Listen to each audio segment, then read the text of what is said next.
안녕하세요. 책과 함께하는 오디오북 노아입니다. 오늘 소개해드릴 작품은 알베스 카미의 이방인을 통하여 우리를 심판하는 세상에 가장 조용한 질문을 던집니다. 당신도 이방인입니까? 울어야 할 순간에 울지 않았다는 이유로 사형을 선고받은 사람이 있습니다. 그의 죄는 살인이 아니라 다르게 느꼈다는 것이었습니다. 이 이야기는 알베르 카뮈의 이방인입니다. 여러분은 혹시 이런 경험이 있으신가요?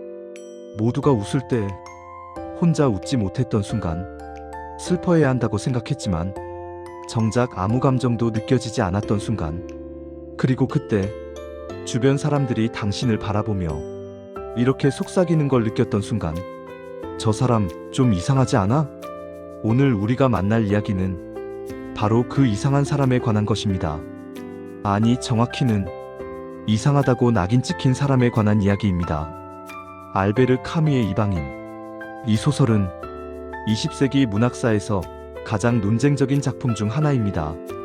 어떤 사람들은 말합니다. 주인공은 냉혈한 괴물이다. 어떤 사람들은 말합니다. 그는 세상에서 가장 정직한 인간이다. 과연 누가 옳을까요? 아니, 애초에 옳고 그름의 문제일까요? 오늘 우리는 이 질문을 함께 풀어가 보겠습니다. 알베르 카뮈는 1913년 프랑스령 알제리의 가난한 동네에서 태어났습니다. 그의 아버지는 카뮈가 겨우 돌을 넘긴 나이에 제1차 세계대전 전장에서 전사했습니다. 어머니는 글을 읽지 못하는 문맹이었고 청각장애까지 있었습니다. 카뮈는 말 그대로 침묵 속에서 자랐습니다. 대화가 없는 집, 설명이 없는 세계, 질문에도 돌아오지 않는 대답. 이 침묵은 훗날 카뮈 철학의 근간이 됩니다. 20살이 되던 해, 카뮈는 결핵 진단을 받습니다. 당시 결핵은 사형 선고나 다름없었습니다. 언제 죽을지 모른다는 공포. 하지만 동시에 기묘한 자유도 함께 찾아왔습니다.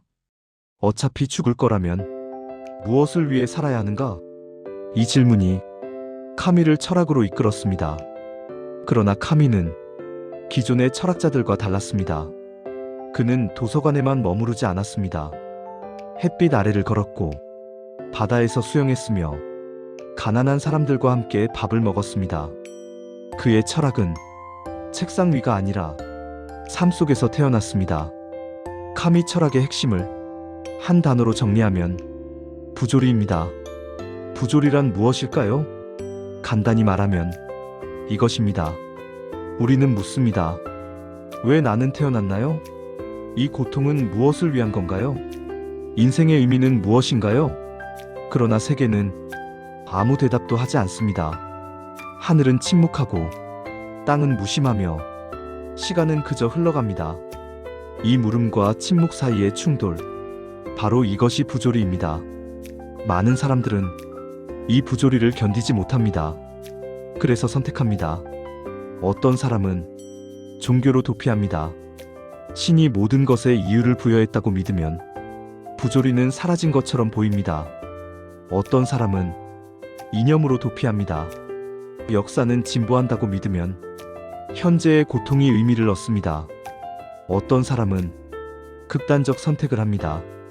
의미가 없다면 살 이유도 없다고 생각하며.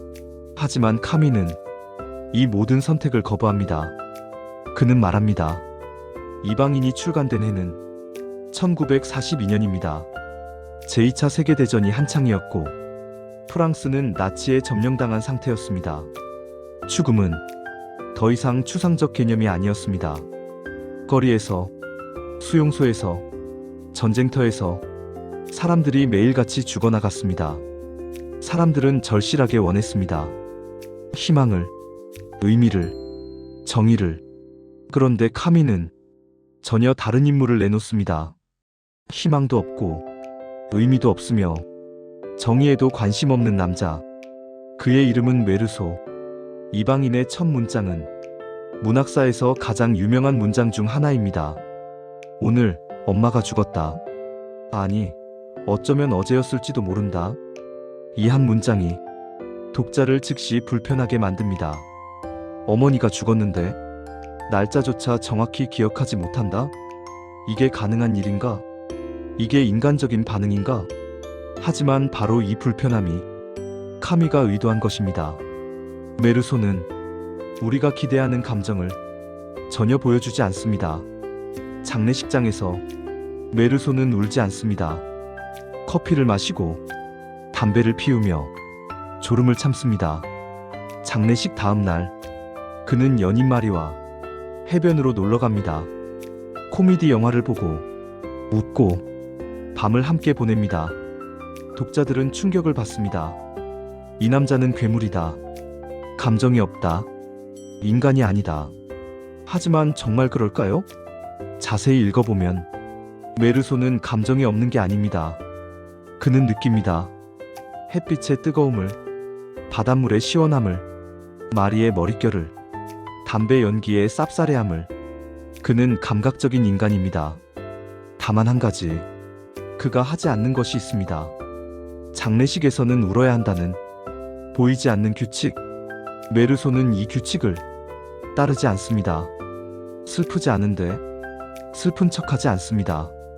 이것이 그의 죄입니다. 어느 뜨거운 여름날 메르소는 해변에 있습니다. 한 아랍인 남자가 칼을 들고 있습니다. 태양이 자결합니다. 눈이 부십니다. 땀이 흐릅니다. 머리가 지끈거립니다. 그리고 방아쇠를 당깁니다. 한번 잠시 멈춥니다. 그리고 다시 4번 더. 왜? 메르소도 모릅니다. 재판에서 판사가 묻습니다. 왜 쐈습니까? 메르소는 대답합니다. 태양 때문이었습니다. 판사는 분노합니다. 이 장면은 카미가 보여주고 싶었던 핵심입니다.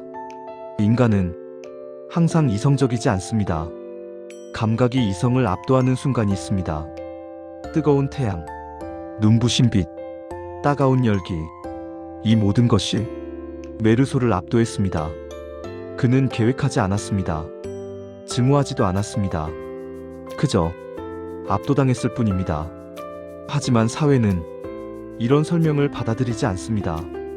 모든 행동에는 이성적 이유가 있어야 한다고 믿으니까요. 재판이 시작됩니다. 하지만 묘하게도 검사가 집중하는 것은 살인 그 자체가 아닙니다. 검사는 계속해서 다른 것을 묻습니다. 어머니 장례식에서 울었습니까? 장례식 다음 날 무얼 했습니까? 어머니를 사랑했습니까? 메르소는 정직하게 대답합니다. 울지 않았습니다. 영화를 보러 갔습니다. 다른 사람들처럼 사랑했을 겁니다. 이 대답들이 그를 사형수로 만듭니다. 카미는 여기서 섬뜩한 진실을 드러냅니다. 메르소는 살인자이기 전에 정상이 아닌 사람으로 단죄됩니다. 그는 규범에 맞지 않았고 기대에 부응하지 않았으며 설명 가능하지 않았습니다. 법정은 정의를 말하지만 실제로는 수능을 요구합니다. 거짓말이라도 좋으니 우리가 이해할 수 있는 방식으로 설명하라고 말합니다. 메르소는 거부합니다. 그래서 그는 죽습니다. 사형을 앞두고 신부가 메르소를 찾아옵니다. 신을 믿으십시오. 그러면 구원받을 수 있습니다. 신부는 선의로 말합니다. 죽음 앞에서라도 의미를 찾으라고, 희망을 가지라고. 하지만 메르소는 평생 처음으로 격렬하게 분노합니다. 메르소는 외칩니다. 당신은 아무것도 확신할 수 없지 않습니까?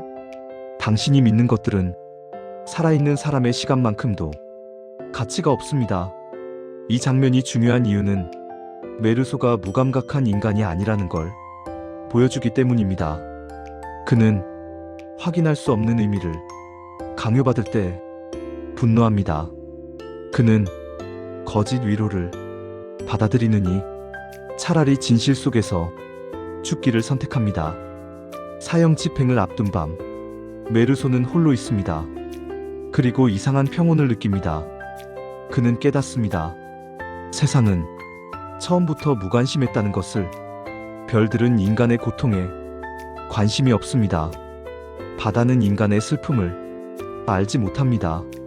우주는 인간에게 아무런 의미도 부여하지 않습니다. 그런데 이 깨달음이 메르소를 절망시키지 않습니다. 오히려 그를 자유롭게 만듭니다. 이제 그는 어떤 기대에도, 어떤 의미에도, 어떤 심판에도 묶여있지 않습니다. 카미는 이를 우주의 다정한 무관심이라고 표현합니다. 메르소는 마지막 순간에 비로소 완전한 인간이 됩니다. 거짓이 하나도 없는 인간. 이방인은 우울한 소설이 아닙니다. 이 소설은 용기에 관한 이야기입니다. 카미가 말하고자 한 핵심은 이것입니다. 세상이 부조리하다고 해서 삶이 무의미한 것은 아니다. 오히려 부조리를 인정할 때 우리는 비로소 정직해질 수 있습니다. 거짓 의미에 속지 않고 거짓 감정을 연기하지 않으며 거짓 희망에 매달리지 않는 것. 이것이 카미가 말하는 진정한 자유입니다. 카미는 시지프 신화에서 이렇게 말합니다. 시지프를 행복한 사람으로 상상해야 한다. 시지프는 바위를 산 꼭대기까지 밀어 올리지만 바위는 다시 굴러 떨어집니다. 영원히. 이것이 완벽한 부조리입니다. 그런데 카미는 시지프가 행복하다고 말합니다. 왜일까요? 시지프는 무의미함을 인정했기 때문입니다. 그는 더 이상 의미를 찾지 않습니다. 그저 바위를 밉니다. 이것이 카미가 말하는 반항입니다. 오늘날 우리는 메르소보다 더 많은 연기를 요구받습니다. SNS에서는 항상 행복해 보여야 하고, 회사에서는 열정적이어야 하며, 가족 앞에서는 든든해야 합니다. 우리는 감정 노동자입니다. 진짜 감정은 어디에 있는 걸까요? 메르소는 정직했기 때문에 죽었습니다. 오늘날 우리는 정직하면 어떻게 될까요? 요즘 힘들어요라고 말하면 긍정적으로 생각해라는 답이 돌아옵니다. 이 일이 의미 있나 싶어요라고 말하면 나약하다는 평가를 받습니다. 사회는 여전히 정직함보다 적응을 요구합니다. 첫째, 의미를 강요하지 마라. 모든 것에 의미가 있을 필요는 없습니다. 그냥 살아도 괜찮습니다. 목표 없이 걷는 산책도, 의미 없이 보는 하늘도, 이유 없이 흐르는 눈물도 모두 그 자체로 충분합니다. 둘째, 감정을 연기하지 마라. 웃고 싶지 않으면 웃지 마세요. 슬프지 않으면 슬픈 척하지 마세요. 당신의 감정은 당신의 것입니다. 셋째, 모두에게 이해받으려 하지 마라. 이해받지 못해도 괜찮습니다. 설명할 수 없어도 괜찮습니다. 당신은 당신이면 충분합니다. 넷째, 죽음을 의식하며 살아라. 우리는 모두 언젠가 죽습니다. 이 사실이 우울한 게 아니라 오히려 지금을 선명하게 만듭니다. 해시태그 다섯째, 거짓 희망에 속지 마라. 나중에는 나아질 거야. 참으면 보상이 있을 거야. 이런 말들에 속지 마세요. 지금이 당신의 삶입니다. 1960년 1월 4일 알베르 카미는 46세의 나이에 교통사고로 세상을 떠납니다. 그의 가방에는 미완성 소설 원고가 들어있었습니다. 그는 끝까지 답을 완성하지 못했습니다. 어쩌면 그것이 카미다운 결말이었을지도 모릅니다. 부조리에는 완성된 답이 없으니까요. 카미는 희망을 팔지 않았습니다. 위로도 하지 않았습니다. 대신 그는 용기를 남겼습니다. 진실을 마주할 용기, 거짓 없이 살아갈 용기, 세상과 어긋나도 자신으로 남을 용기. 처음 질문으로 돌아가 봅시다. 당신은 세상과 어긋났다고 느낀 적이 있나요? 만약 그렇다면 카미는 말합니다. 그 어긋남은 고쳐야 할 결함이 아니라 지켜야 할 감각일 수 있다고. 정상이라는 기준은 누가 만든 걸까요? 수능이 언제나 옳은 걸까요? 이방인은 이렇게 속삭입니다. 세상이 이상하다고 말해도 당신을 의심하지 마세요. 어쩌면 세상이 이상한 것일 수도 있으니까요. 해시태그 마지막 메시지.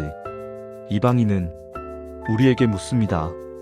당신은 정말로 당신의 삶을 살고 있습니까?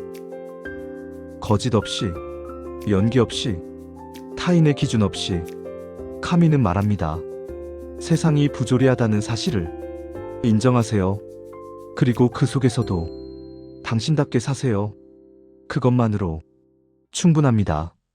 나는 반항한다. 고로 우리는 존재한다. 알베르 카미